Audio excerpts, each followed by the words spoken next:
Boy, Dave, this pizza would be great if you'd gotten literally any of the toppings we asked for. For real, dude. And stuffed crust? Okay, who likes stuffed crust? I was trying to be nice. I thought everybody liked stuffed crust. Okay, and another thing. You specifically got the pizza from Italian Stallions, which is the one place that we said not to get pizza from. Honestly, I kind of feel like you would have had to go out of your way to go to Italian Stallion and get the pizza there at the one place I asked you not to get it from. Now I'm remembering why I brought you here. All right, snack time's over. Oh! Okay, you gotta help me right now. You got the gun right in my head. Okay, all right. I'll help you.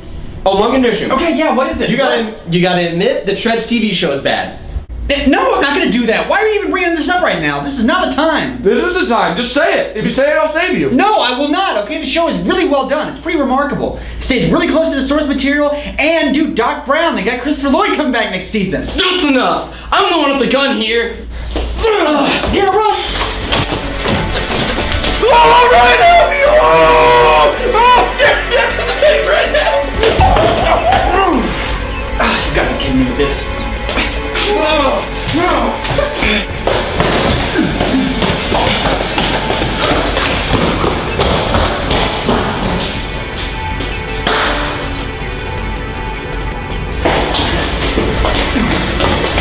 Go, go, go, go, go.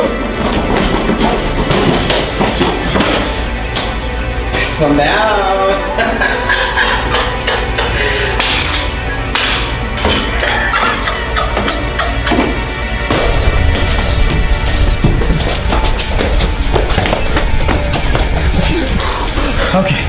Okay. I think we lost him.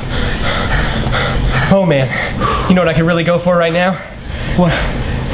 Ice cold bottle of refreshing Powerade Mountain Berry Blast. Yeah. It's got half the calories, twice the electrolytes of the leading sports drink competitor. Ollie, oxen free. Looks like I found you guys. I'm sick of this game of cat and mouse. Welcome back, everyone. Seems like Ryan and Garrett have gotten themselves into a bit of hot water. Will they make it out alive? You'll find out soon enough. But first, here's part 2 of our exclusive interview with the show's creators, in which they reveal for the first time the extensive process it takes to make a single episode of their hit show. So, talk to me a little bit about what goes into the making of an episode. Matthew, we have a very extensive process. What we like to do is when Ryan and I come up with an idea for an episode, we like to go out into the world and attempt to create those situations as closely as possible to gauge and document people's real reactions to such a situation. We take notes and video, and then that's actually what we give to our actors, because we don't really use scripts per se. Matthew, we don't really believe in scripts. And we require that those actors stay in character 100% of the time while we're on the set. And we also hold ourselves to that standard as well. Oh, absolutely. For instance, in episode 5, we decided that we wanted Ryan's character to grow a beard, as sort of a physical representation of some of the interior conflicts that his character was facing at that time. Right. But since I can't actually grow a beard, had to have each one of the hairs surgically implanted into my face. I was under the knife for like a good 15 hours. But we don't have any regrets, Matthew. We strongly believe that no great art can be created without sacrifice. The procedure was nightmarishly painful. They did administer anesthesia, but my body decided to reject it, so I was actually awake for the whole surgery. I've also just recently been informed that the procedure was very permanent and also cut about 15 to 20 off my life expectancy. But sacrifices, great art, all that. So itchy. Next, the Travis brothers shed some light on their very unique editing process. Ryan and I never do our editing in the same place twice. We take turns choosing remote locations to do the work that we dub editing zones. And each time we edit, one of us blindfolds the other person and then leads the other to the aforementioned editing zones. It's really about taking ourselves out of our comfort zone as much as possible, Matthew. Both literally and figuratively. Exactly. Despite what the brothers have told me, at the end of the day, only those who have worked closest with the Travis brothers can accurately characterize their true genius. I first met Ryan and Garrett whilst attending a seminar where I believed I would be hearing Sir Steven Spielberg speak about writing and directing.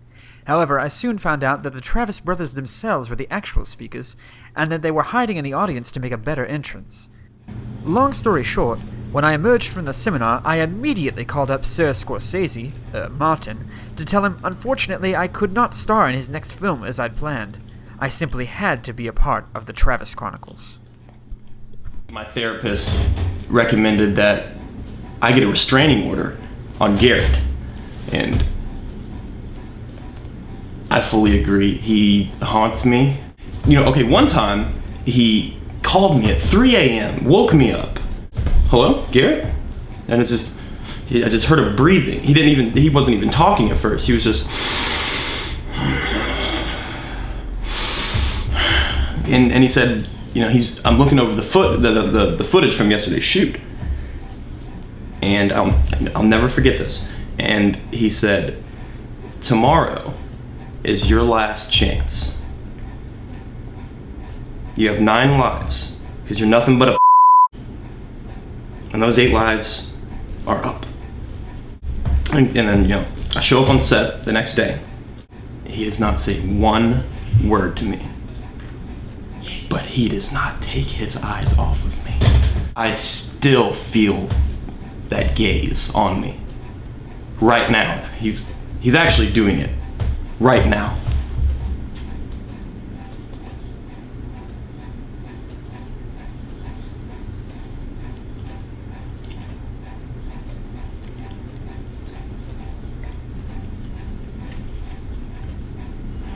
Stop. All I ever wanted was to be friends with you guys. I've always been so nice, walking around, smiling. I did so much homework. I got you that stupid philosophy minor, Garrett. And Ryan, what about all those swag meetings I invited you to? You only came to one, man. What about the ritual? We did it together. Does that mean anything to you? I'm not really sure what that meant. Dave, can I ask a question? Are you in love with us? Is that what this is about? Because if so, I just want to go on record as saying that I totally called it because I've always believed that I would be killed at the hands of someone who loved me. Well, how about this, guys? How about we play a little game and you two pick who I kill first? Okay, I'll start the game off. I think Ryan should be the first to die, and have a good reason. I don't think that the little brother should have to watch his big brother die before his eyes. So, as the older and wiser, more handsome of the Travis brothers, I will take the metaphorical bullet, so to speak, by watching Ryan take the actual bullet.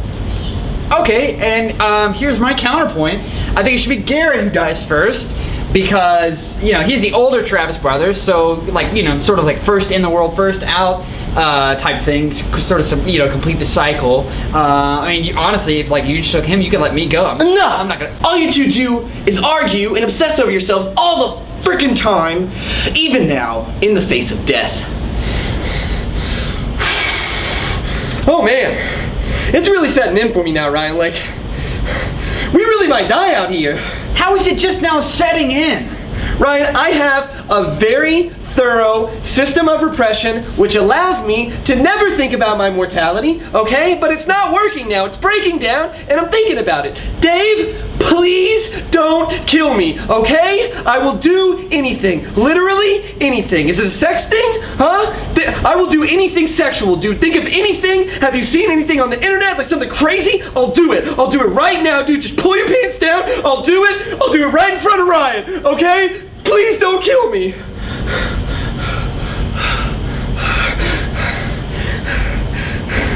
God, is this really how it's gonna end? There's so much we didn't get to do.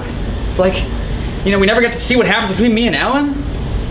Never got to tie up that whole thing about why my conscience was a black guy. And think of all the post-collegiate adventures we could have had. And we never even scratched the surface with our parents. Dave, please don't kill me. I'm begging you to please don't kill me. Please don't kill me. Dave, please don't kill me.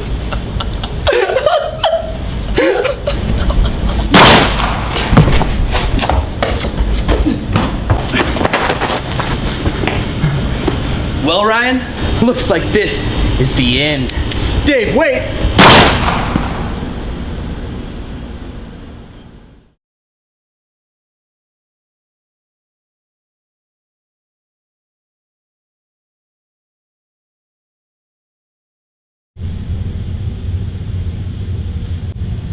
Yeah, what's up? Yes. Okay, it's you. That means this is all a dream, right? So I'm alive. What a nightmare. Yeah, well, no. Actually, you're dead. Yeah, you know, things got pretty dark back there. Yeah.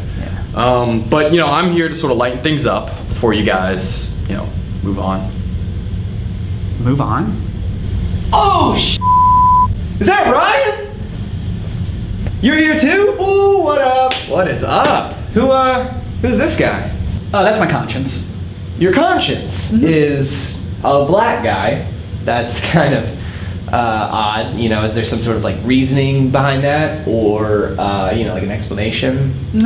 Well, yeah, we really never had time to explain it, so just don't worry about it. It's kind of complicated. Okay. Well, you know what? I'm actually glad you're here because I have a couple questions about this whole afterlife thing. Go ahead. Specifically, the haunting situation. You know, there's this guy back on Earth, Shred, who I would really just like to transform into some sort of like ghost mist creature, maybe, and just go over to his house, you know, like middle of the night, really just kind of mess up his entire sense of reality. Do you have to start out like possessing more inanimate objects, like a microwave or something, and then you can move up to people? Is there some sort of placement exam? Because I feel like I would actually be really good at haunting. You know, maybe I could skip a couple steps because I'm actually really good at controlling people. Maybe you could let me just jump ahead to people, like skip some steps. You could do that, right, for your buddy? I mean, we're practically family. You know, I mean, like you're the conscience of my brother, so we might as well be. Garrett, look.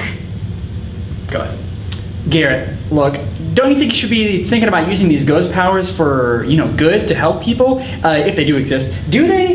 Because I'm also interested. I mean, this is clearly purgatory, so we should probably just pick a direction, you know, and start walking. Or, don't pick that way. No, Okay, this is not purgatory, Ryan. I mean, clearly purgatory doesn't exist. Okay, and I have a plan. All right, so hear me out. You're gonna transform Ryan into a dog. Then you're gonna send him back to Earth. I'll go with him. Then he, you know, completes 1,000 good deeds or something, and then we're free to go. You know, that's how it works. I don't have any powers to do that. I mean, I don't know. Okay, Garrett, that is not at all how it works. How it works is we are going to be trapped here until we have an epiphany, at which point my conscience here is going to transport us back to Earth so we can live out the rest of our lives with, you know, a new sense of entitlement, new sense of purpose, if you will. I can't do any of that. What about reincarnation? Because now that I'm thinking about it, I mean, I've already done the whole me thing. Maybe this time around, you know, when I go back, I could try something different. I don't know if there's some sort of placement system in place, because obviously there's a lot of people and locations that I wouldn't want to come back somewhere into. But maybe there's some sort of like lottery system or like a grand tournament, and the winner gets to choose whoever they want to come back as. You know, when I win, I think I'm definitely going to come back as like somebody with a lot of money, somebody with a lot of power, maybe somebody that works above Shred, like an executive producer in Hollywood or something. I could just fire him from that whole Back to the Future TV show. I'm getting pretty excited about this, actually, just thinking about it. It's so much more complicated than that. Look, I'm getting pretty tired of you shooting down my ideas over here, man. Where's my conscience at? Because I'm feeling pretty ganged up on. You see, your conscience isn't exactly. Oh, I got it. 1,000 Good Deeds for Eddie McDowell, right? That's the show you were talking about. No, Brian, I was talking about Wishbone. Garrett, Wishbone doesn't do good deeds, okay? He solves mysteries. Ryan, the good deeds are the mysteries, okay? He solves enough of them, he gets transformed back into his human self. No, that's not at all how it works, okay? Because Wishbone's not a man trapped in a dog's body. Yes he is, Ryan. That's why he wears the little outfits, okay? He's a human, he still retains a human's modesty, so you know, but he's in a dog form, so he wears a little outfit to walk around in. Yeah, okay, that makes sense. So, you know, Baloo from Tailspin must be a man trapped in a bear's body because he's wearing a Hawaiian shirt. You're gonna pull Tailspin on Oh, you. You're I'll gonna pull pull Tailspin on you. I showed you Tailspin. I'll send you into a tailspin. Friends through life, do thick and thin.